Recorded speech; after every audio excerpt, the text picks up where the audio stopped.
En mi ausencia, los restantes miembros de la comisión me eligieron su presidente. O sea que era tal la fuerza, dijéramos, intelectual, espiritual y aún política. Claro, y el respeto que él conllevaba. Claro, precisamente por eso, que entonces no les importó que no estuviera presente, sabían que iba a aceptar. Desde entonces, dice, tengo que viajar a Guatemala todas las semanas, por lo menos 2 días, porque era obispo de Zacapa. Hemos hecho todo lo posible por cumplir de la mejor manera con esta responsabilidad cristiana y ciudadana. Tuve inclusive que hacer un viaje relámpago a Nueva York para informar sobre el camino recorrido por Esquipulas II. Él siempre tenía una gran inspiración al pie del Señor de Esquipulas. Y prácticamente podría decir que el autor intelectual, el que le insufló hacer eso, la convocatoria de los demás presidentes de Centroamérica, para tratar de obtener una solución propia y no una solución que le venía, porque en ese tiempo Reagan era el presidente de Estados Unidos y estaba muy compulsivo para que la lucha, digamos, por la paz en Centroamérica, porque era el periodo en que estábamos sumidos en esa lucha interna. Entonces, él se inspiró mucho al ver el Cristo de Esquipulas, y al pie de él le pasó pues el Espíritu Santo para crear Esquipulas I y Esquipulas II. Entonces, por eso dice así, que tuve que hacer un viaje para informar sobre el camino recorrido por Esquipulas II a la Comisión Internacional de Verificación y Seguimiento, que viene a Guatemala el 6 y 7 de este mes. Es hasta entonces que viene la Comisión de Verificación de Naciones Unidas. Hasta entonces nos estábamos manejando, por así decir, autónomamente, pero necesitábamos realmente el apoyo internacional, el apoyo de las Naciones Unidas. Entonces dice, lo más difícil es que la URNG me pidió nuestros buenos oficios para que el gobierno establezca las conversaciones interrumpidas en Madrid. El gobierno todavía no ha dado una respuesta oficial, pero en realidad, según los acuerdos de Esquipulas, y esto es muy, como le dijera yo, muy preciso, pero gracias a Dios se superó, el gobierno solo está obligado a dialogar con grupos desarmados. Esa era la tesis que se sostenía en Esquipulas. Veremos cuál es el camino a seguir. Yo sigo con la esperanza de que, aunque Esquipulas II no se haya cumplido en un 100%, sin embargo, ha sido un paso hacia adelante en la distensión del área.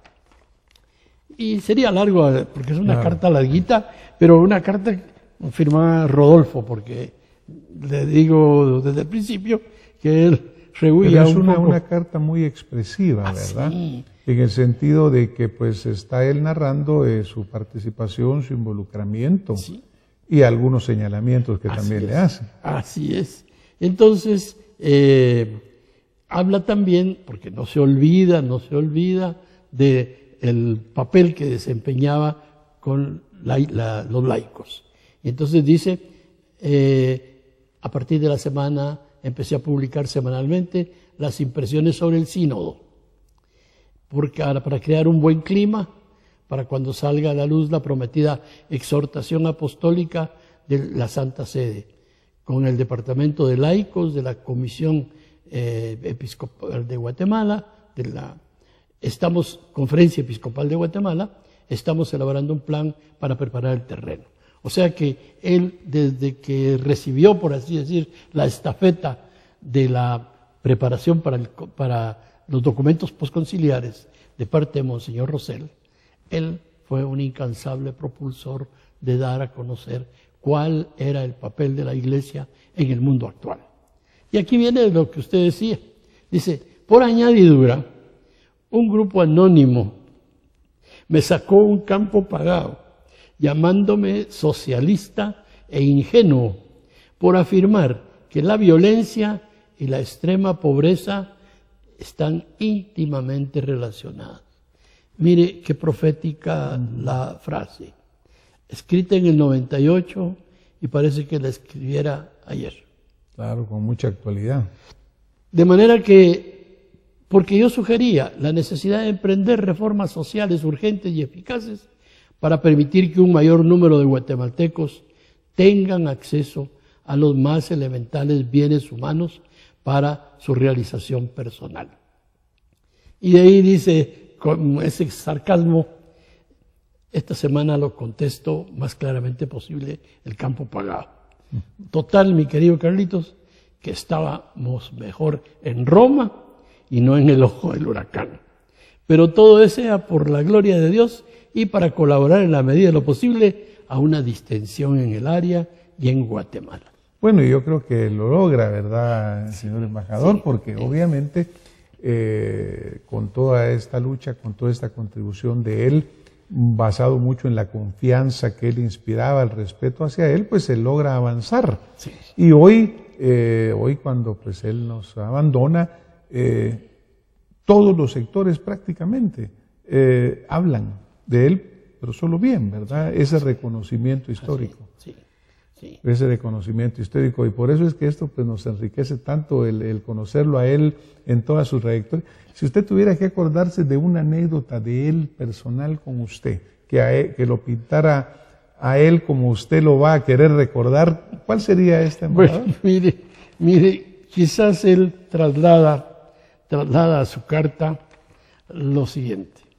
Y puede usted imaginarse que para un papá, que un pastor de la talla de Monseñor le diga, me quedé impresionado de la bondad de sus hijos e hijas.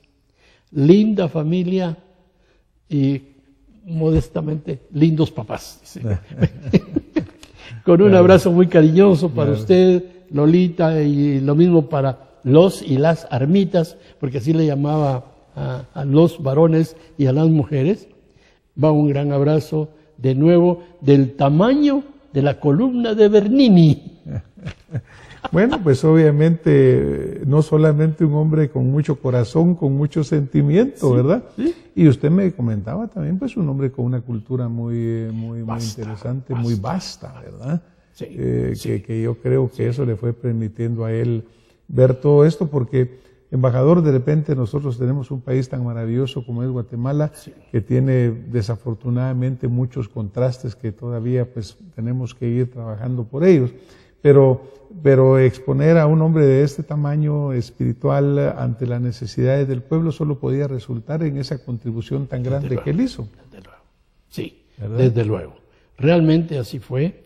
Y quisiera más adelante, si usted me lo permite, de acuerdo al tiempo, leer algo que para mí es como especie de, no le digo testamento, porque no es testamento, pero sí una especie de afirmación de lo que él ahora allá seguirá pensando y que aquí para nosotros continúa siendo algo muy importante. Por favor, ¿lo quiere usted leer? Mire, leo lo siguiente porque la verdad es algo que dice: no echaremos el ancla de la nave a la primera dificultad. Tampoco nos intimidarán las encrespadas olas en que esta frágil navecilla tenga que navegar. Con la confianza puesta en Dios, ya que la paz es don suyo, y confiando asimismo en la buena voluntad de las partes, pues la paz es un quehacer permanente del hombre, continuaremos desplegando las velas del más caro ideal que nos conduzca al deseado y buen puerto de la paz. Entonces, como decía al principio, él no vivió para sí mismo, vivió para Guatemala, y en estas frases que él pronunciara, deja como quien dice, bueno, ustedes tampoco deben echar el ancla ante las dificultades. Sigan adelante. La paz es un don de Dios. Entonces, miren la unidad que él tenía de pensamiento como pastor y como guatemalteco. Y por eso yo creo que en estos momentos esa gran cantidad de personas que se acercan a darle el último adiós es porque todo lo que él de alguna manera, sea en los acuerdos de paz, sea en Oslo, sea en el Escorial, en todos esos lugares en donde tuvo una destacada actuación como conciliador, que por cierto fue en Oslo, donde lo declararon conciliador. Y él marcaba, mire, una gran diferencia entre lo que es conciliación y mediación. Él era conciliador. O sea que no tomaba ninguna... Claro. No. Él trataba de acercar y de conciliar.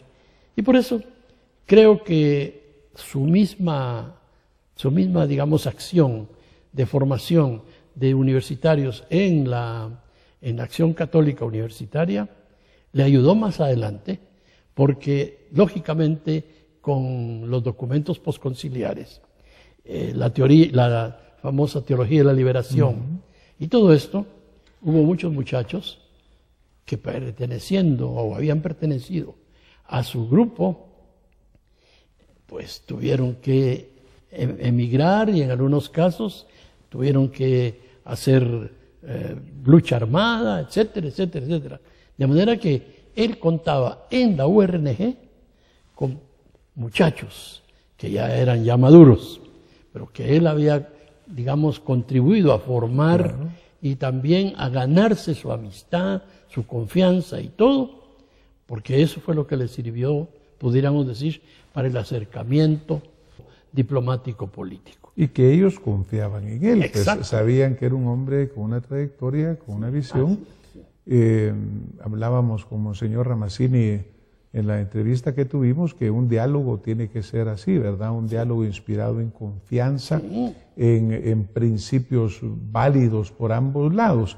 Y obviamente, pues, eso era lo que Monseñor Rodolfo Cardenal Quesada Toruño tenía tanto y que permitía que el diálogo que en ese momento fue tan crucial avanzara. Sí. Y más adelante también. Él no tenía empacho en pronunciarse contra estas lacras de la sociedad, contra el consumismo, contra este relativismo que ahora lo señala tan fuertemente también el Papa Benedicto XVI. Y que él aquí era un expreso, dijéramos, propulsor de la necesidad que había del bien común, de la justicia social. Yo creo que por eso es que le llamaban así estos que le escribieron, que era ingenuo y que era socialista. Pero se probó que al revés, un hombre con una gran visión, un hombre con una trayectoria que los guatemaltecos pues tenemos que sentirnos agradecidos de que haya estado con nosotros y que nos haya dejado esa lección tan importante. Embajador, el tiempo se nos fue. Hoy pues verdaderamente le agradecemos lo que usted nos ha traído, esa parte tan personal de Monseñor Quesada Toruño, esa parte tan humana que usted también nos la ha expresado. Nosotros pues queremos agradecerle que haya estado acá y conjuntamente con usted seguramente pues reiterar a su familia, a su hermano, a las personas queridas por él, nuestra condolencia. Y nuestra condolencia a Guatemala, porque estamos perdiendo un gran hombre, pero yo creo que de lo que hemos oído acá con el señor embajador Escobar Armas, lo que nos tiene que quedar es el ejemplo de él. Esas hermosas últimas palabras que decía, no nos caigamos ante el primer obstáculo, sino que sigamos adelante. Embajador, muchísimas gracias. A usted. Gracias por estar en Acción Positiva y pues aquí estaremos siempre siguiendo esos buenos ejemplos y a sus órdenes. Muchísimas gracias, muchas gracias, doctor. El agradecido soy yo. Nos vemos la próxima semana con más Acción Positiva. Muy buenas noches.